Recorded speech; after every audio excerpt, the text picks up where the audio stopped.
Greetings. It is Monday, July the 13th in the one heck of a year of 2026. I'm Thomas Caldwell of the Aurelian Column, and this is the Monday Morning Report. Well, Senator Lindsey Graham is dead. Yes. For those who have passed, speak no ill. I'm paraphrasing a line in ancient Roman Latin, which means when somebody passes away, it's not a good idea to attack them or to question them because they can't defend themselves. But sadly, that doesn't usually apply to political leaders, especially American ones. The late Senator Graham was the neocons' neocon, if not more so. An avid, I wouldn't say friend of Israel, but somebody who wished to breed with Israel if he had the chance. I'd like to stop the conspiracy theories, or at least to attempt such a feat. It doesn't surprise me in the least that the senator died of a heart issue just after a long plane flight back from Ukraine. Sitting for long periods of time in airline seats, even those in first class, is more hazardous to your health than most people know. I know, in fact, of somebody who, at about his age, was returning to the U.S. from an African safari and was sitting in business class and developed a blood clot, and it went to their heart, and their heart gave out, and they arrived DOA in the United States. This is common. In fact, I think somebody should do a study. I bet more people die from sitting in airline seats, especially these days, for extended periods than have died in airline crashes.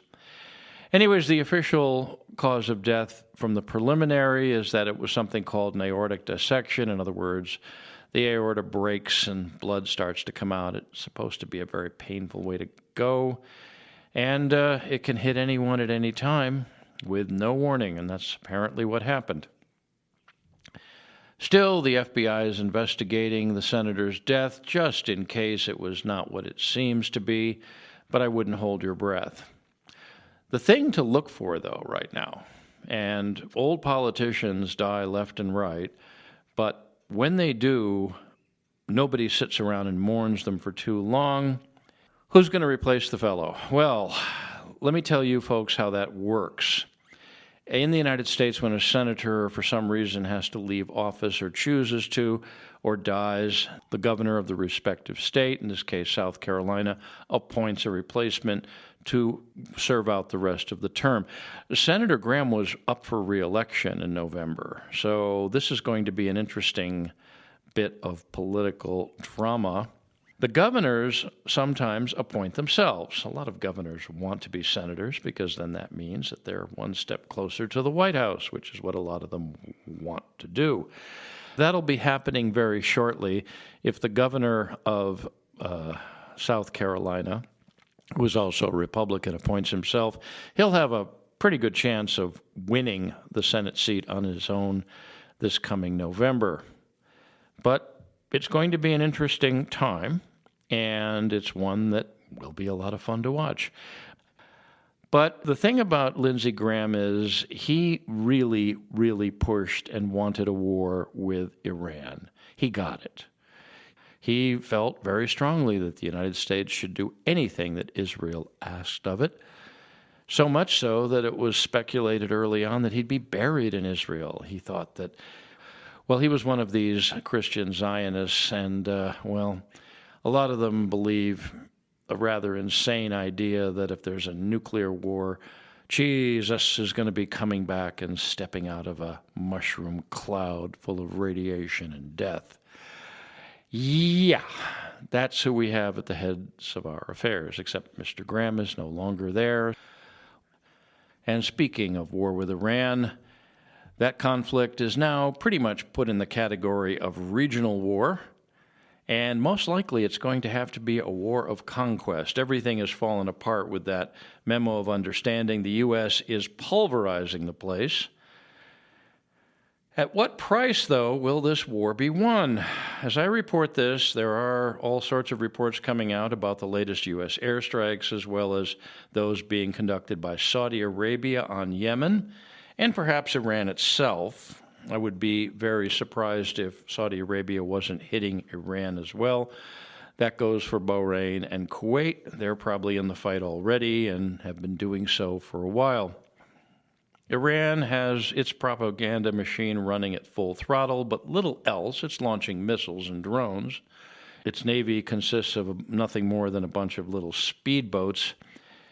There's a fair amount of video coming out now showing the strikes in Iran, and it's a war of infrastructure right now. Bandar Abbas has supposedly been hit very badly. That is their major port. There are reports throughout the country of explosions, quote unquote. Even the Iranian media is reporting that. Sadly, the plan that seemed to include an uprising of the Iranian population to overthrow the insane Islamic Republic hasn't happened.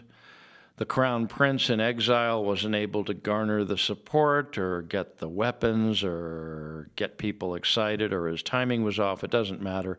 This is going to go into regular warfare where the country is going to be obliterated by the U.S. Now, there is a school of thought that you can't win a war unless you have boots on the ground, and that's pretty much standard policy as of now. Could we be looking at something new? Just like back in the day, people thought battleships were important until aircraft carriers came out. It took a while for people to figure out how important aircraft carriers were. The U.S. does not want to send troops in. And the late Senator Graham, I'm sure he would have been at Dover, Delaware to greet every flag-draped coffin coming back from his much-loved war with Iran. I don't think Donald Trump wants that. I think he's just going to pulverize the place until, well, the neighbors there decide to go in and carve it up for themselves. That's not beyond the realm of possibility, and that will be a much worse fate for Iran than if the U.S. had just gone in and taken their nukes away. But remember, you're dealing with religious fanatics, and religious fanatics are by nature stupid. And that's something that we have to remember. Whether you're a neocon who prays for nuclear war and Israel becoming the capital of the United States, or if you're a Muslim fanatic who wants to see everyone die for Allah, or if you're anything else that believes that your way is the only way, well, those kinds are the reason the world is such a mess right now. And until they're gone and people can go back to being rational, we're going to be in for one hell of hell. And speaking of Israel, that country is doing everything it can to effectively merge its military with that of the United States. Yes, I can't believe I just said that either. Now, anybody who's been following the news knows about the pending legislation in the U.S. Congress that's to effectively make the U.S. and Israel's respective military operations joined at the hip. Not going to be wearing the same uniforms, at least I hope not, but it will be a marriage. Oh, I don't think you've ever seen this in human history. What will this marriage bring? Something tells me it won't go over too well for anyone, anywhere. This might change a bit since Lindsey Graham is now leaving the scene. Yes, he did weave his way into an awful lot that's going on right now, which is why so many people suspect that his demise was less than natural. You can't blame them, really. Now, in other news, while all this is going on, UFO information continues to be released by the Trump administration. Yes, those things. Although most of it is made up of reports, sightings, videos, and photos of things flying around that can't be explained, or in many cases made out clearly. It's just one more batch of stuff. There are no interviews with aliens or torture sessions with aliens that were recorded by the U.S. government for posterity. But some attention is still being paid to this declassification of not very interested information, probably so it can be distracting from all the other stuff going on, which is more relevant, whether or not a UFO flew over Idaho or Americans are dropping bombs on another country. Well, just like the Epstein files that have been all but forgotten, if you've noticed, The crowd has grown tired of being outraged, and they've grown tired of UFOs, and they've returned to internet-based bread and circuses, reality shows, and other such things that the Romans couldn't have even dreamed of. Now, speaking of distractions and threats and war and all these other fun things, there is something that is gaining interest in the United States among the average person, at least the average educated person who doesn't spend their time with video games or television or something like that. AI and the data centers where it lurks in the dark are not leaving the headlines. Indeed, many people are now waking up to the issue, and the numbers are growing. People are showing up at town halls. People are protesting. Local governments are stopping their development and stopping their spread, at least for now. At least for now. I've been visiting various places in this part of the country, in Virginia, West Virginia, Pennsylvania, even over in Maryland, where a lot of these places are being planned out. And of course, they're being built on agricultural land, which humans need.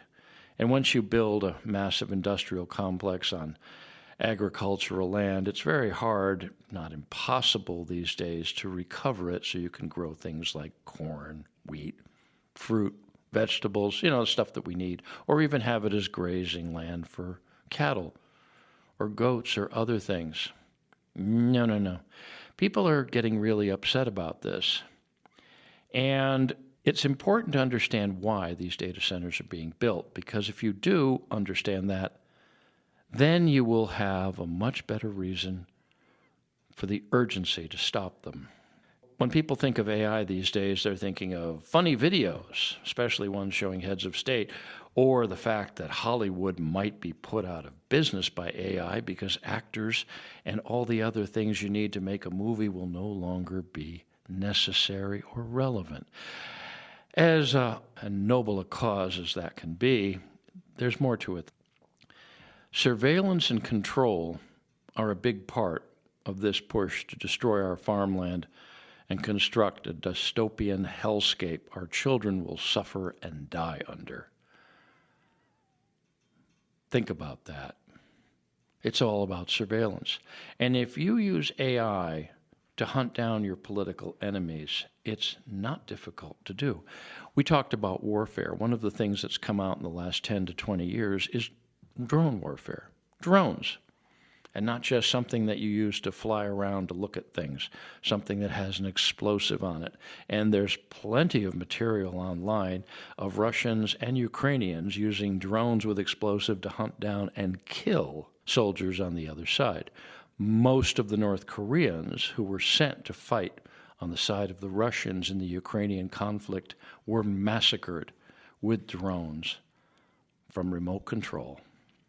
And to see video of the terror in their faces as their lives are about to come to an end is like something that nobody could have imagined even a few years ago. Now, let's take this a little further, and this is what I want to leave you with today. Drones that blow up or do something else that's nasty to humans, connected to AI and directed towards certain individuals, is technology we have right now. If you have a terrorist or a dissenter or somebody that you don't like, and you feed all of their information, their appearance, where they live, where they work, what their habits are, into an AI system, and that AI system sends out a drone that hunts them down and blows them up, how are you going to survive that? Can you imagine a lot of the left-wingers? I can imagine some right-wingers, but the left-wing or Antifa types that the Democratic Party is mostly made up of these days, can you imagine them with that sort of power? There are plenty of people you'll find online that think anybody that ever wore a MAGA hat should be killed. But the means to do that remotely and automatically are already here. And that's what these data centers are going to be used for. Not funny videos of talking cats or funny videos of politicians doing stupid things, but hunting down and destroying political dissent Now, if that doesn't shake you up a little bit, well, maybe you are beyond help. You just want to crawl back in front of your computer screen or your TV and eat the salty snacks. But we head down that road, we're not coming back from it. I don't see how.